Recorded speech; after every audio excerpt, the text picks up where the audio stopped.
नमस्कार दोस्तों आप देख रहे हैं जीके से संबंधित महत्वपूर्ण क्वेश्चंस और वर्मा लर्निंग पॉइंट चैनल में आपका स्वागत है।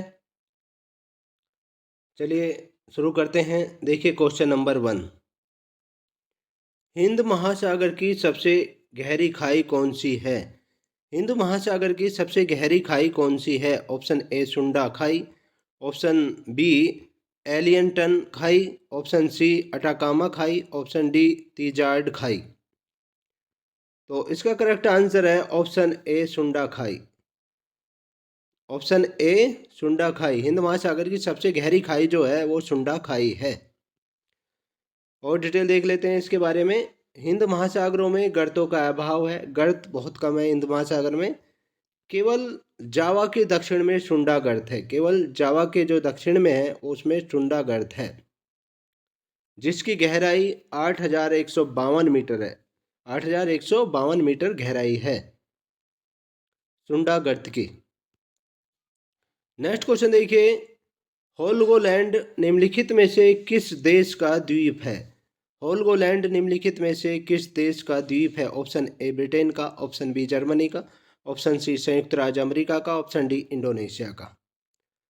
तो करेक्ट आंसर है ऑप्शन बी जर्मनी का। ऑप्शन बी जर्मनी का है। होलगोलैंड द्वीप जो है देश वो जर्मनी देश का द्वीप है। और डिटेल देख लेते हैं इसके बारे में। जर्मनी के उत्तरी सागर में होलगोलैंड द्वीप स्थित है। तो जर्मनी के किधर है? उत्तरी सागर में स्थित है ये। यह जर्मनी का ऐतिहासिक पर्यटन स्थल है और इस द्वीप पर विश्व युद्ध के दौरान हमले से काफ़ी ऐतिहासिक स्थल नष्ट हुए थे। जब विश्व युद्ध हुआ था तो उस समय हमले से काफ़ी ऐतिहासिक स्थल नष्ट हुए थे इस द्वीप पर। नेक्स्ट क्वेश्चन देखिए, डाइक का निर्माण विशेषतः निम्नलिखित में से किस देश में किया जाता है? डाइक का निर्माण विशेषतः निम्नलिखित में से किस देश में किया जाता है? ऑप्शन ए नॉर्वे में, ऑप्शन बी हॉलैंड में, ऑप्शन सी फ्रांस में, ऑप्शन डी यूनाइटेड किंगडम में। तो इसका करेक्ट आंसर है ऑप्शन बी हॉलैंड में। ऑप्शन बी हॉलैंड में किया जाता है। डाइक का निर्माण विशेष रूप से हॉलैंड देश में किया जाता है। और डिटेल देख लेते हैं इसके बारे में।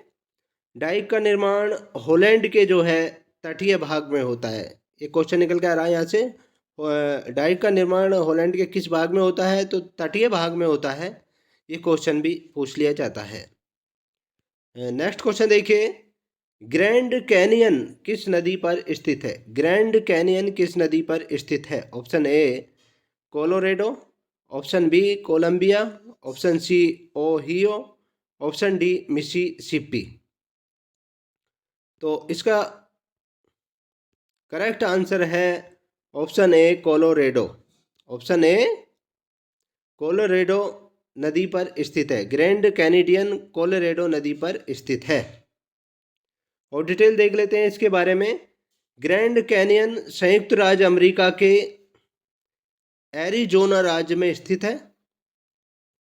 पहली बात तो ये है कि ग्रैंड कैनियन संयुक्त राज्य अमेरिका में है और एरिजोना राज्य में है और कोलोरेडो द्वारा निर्मित एक घाटी है ये। और इस घाटी में हजारों वर्षों से अमेरिका के मूल निवासी रहते हैं इस घाटी में। नेक्स्ट क्वेश्चन देखिए, भारत में राज्य के महाधिवक्ता की नियुक्ति कौन करता है?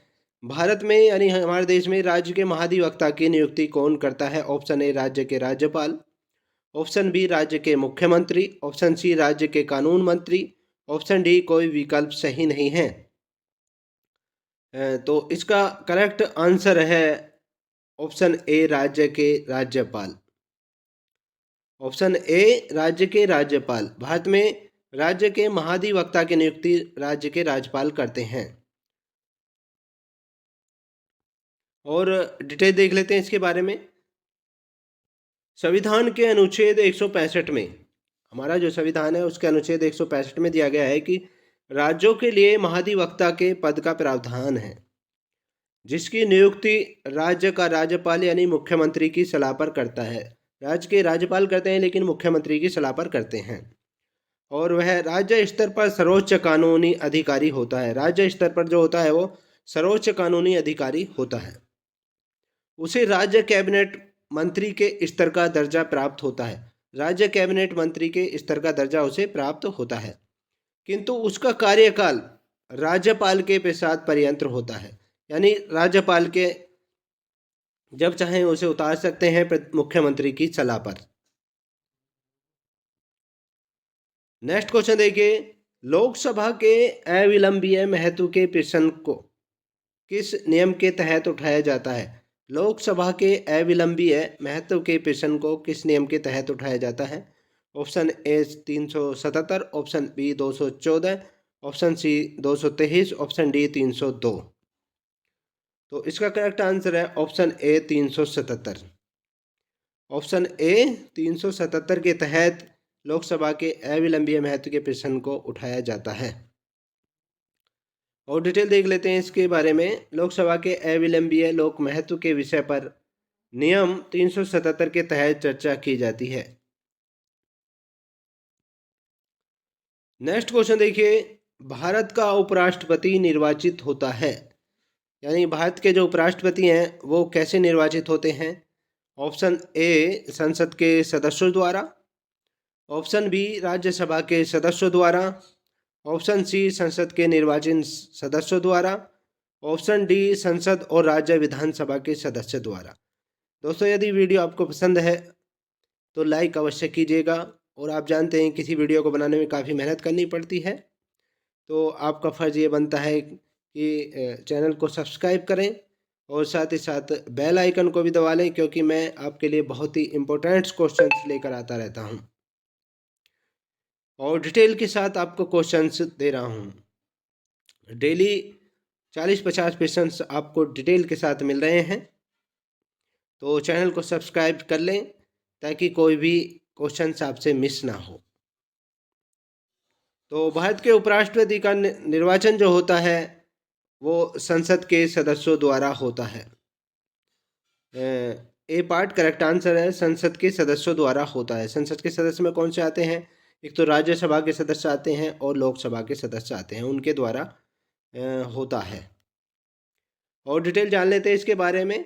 उपराष्ट्रपति के चुनाव के लिए हमारे संविधान के अनुच्छेद 66 में दिया गया है, इस चीज़ का प्रावधान है अनुच्छेद 66 में। और इस चुनाव में मतदाता संसद के दोनों सदनों के निर्वाचित, एक तो पहली बात तो जो दोनों सदनों के निर्वाचित हुए हैं वो मतदाता हिस्सा लेंगे, लोकसभा और राज्यसभा के, और जो मनोनीत सदस्य हैं वो भी हिस्सा लेते हैं उपराष्ट्रपति पद के चुनाव के लिए। जो निर्वाचित सदस्य हैं वो भी हिस्सा लेते हैं, जो मनोनीत किए गए हैं वो भी हिस्सा लेते हैं।